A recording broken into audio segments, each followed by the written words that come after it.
وہ پہلے سے بھی زیادہ پریشان کن ہیں۔ اب یہاں بریک لگ جانی چاہیے۔ جب کہتے ہیں میں گاؤں کا رہنے والا ہوں، پہاڑوں میں، ہمارے گاؤں میں آتے جاتے کوئی بندہ سگریٹ پیتے ہوئے سگریٹ پھینک دیتا ہے، یا کوئی بچہ چھوٹی سی تیلی سے، تو وہ آگ جب لگتی ہے گاؤں کے جنگل کے بنیاد سے تو تھوڑے سے ایریا کو وہ کور کرتی ہے۔ اگر اسی وقت اسے کنٹرول کر لیا جائے، قریب کوئی بندہ ہو، کچھ لوگ اکٹھے ہو جاتے ہیں، آگ کو بجھا دیتے ہیں، پھر تو بہت اچھی بات ہے۔ لیکن اگر تھوڑی سی دیر لگ جائے تو وہ آگ آگے پھیل کر بہت بڑے علاقے کو اپنی لپیٹ میں لے لیتی ہے، اور اس قدر پھیل جاتی ہے کہ پھر اس کو بجھانا ممکن نہیں رہتا۔ اس لیے میرے عزیز ہم وطنوں، یہ وقت ہے آگ کو بجھانے کا۔ آگ ویسے پہلے ہی بہت پھیل چکی ہے، اتنی آسانی سے بجھے گی نہیں۔ اور بجھے گی یہ کیسے؟ اس پہ پانی ڈالنے کا طریقہ کیا ہوگا؟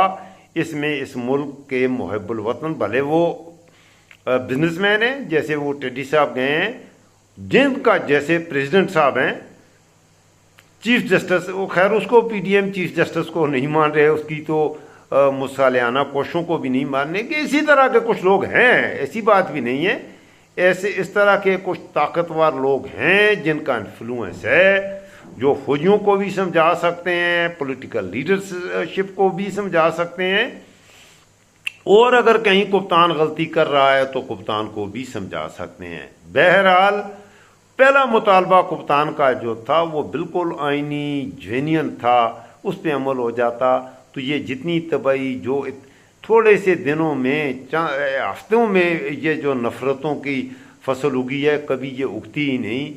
اس کو فوراً جو کیا کہتے ہیں، اس گندی فصل کو ختم کر دینا چاہیے اور اس آگ کو بجھانا چاہیے۔ جو ویڈیوز بنائیں سوشل میڈیا میں، جو آپ ایکٹیوسٹ ہیں، آپ پلیز آگ کو بجھانے والی باتیں کیا کریں، نفرت والی باتیں نہ کیا کریں۔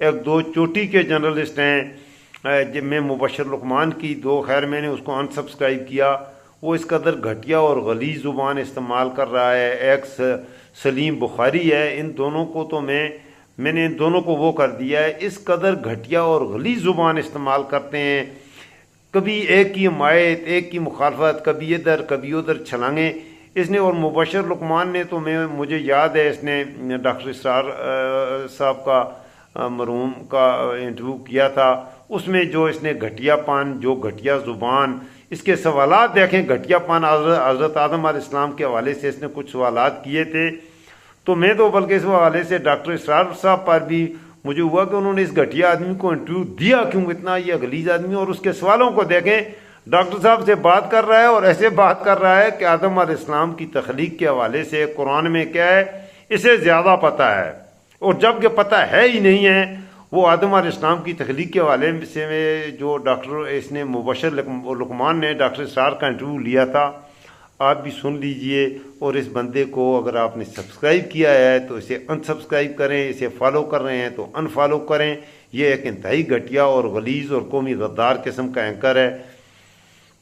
میں نے یہی کہنا تھا، پاکستان کے حوالے سے سوچیں، پاکستان کی بات کریں۔ آج جمعہ کا دن ہے، آج باقاعدہ اپنے ملک کے لیے خصوصی دعاؤں کا اہتمام کیا جائے پاکستان میں۔ میں تو آپ کو یہی عرض کروں گا، انشاءاللہ میں بھی ابھی نماز کے لیے نکلوں گا، اور میں اپنے ملک کے لیے آج خاص طور پہ دعا کروں گا، اللہ تعالیٰ میرے پاکستان کو قائم و دائم رکھے۔ یہ پاکستان ہے تو سب کچھ ہے، پاکستان نہیں ہے تو کچھ بھی نہیں ہے۔ اللہ ہمارے پاکستان کو سلامت رکھے، اور یا اللہ یہ ملک جس سطح پر اسے لے آئے ہیں ہمارے یہ سیاسی لیڈر، اس میں سارے شامل ہیں، اس آگ کو لگانے والے سارے شامل ہیں، پھونکے مار مار کر اسے بھڑکا رہے ہیں، بجھانے والا کوئی نہیں ہے۔ ایسے حالات میں ہم تو صرف اللہ، یا اللہ تجھ سے ہی امید رکھتے ہیں، تو ہی ہم پہ مہربان ہو جا۔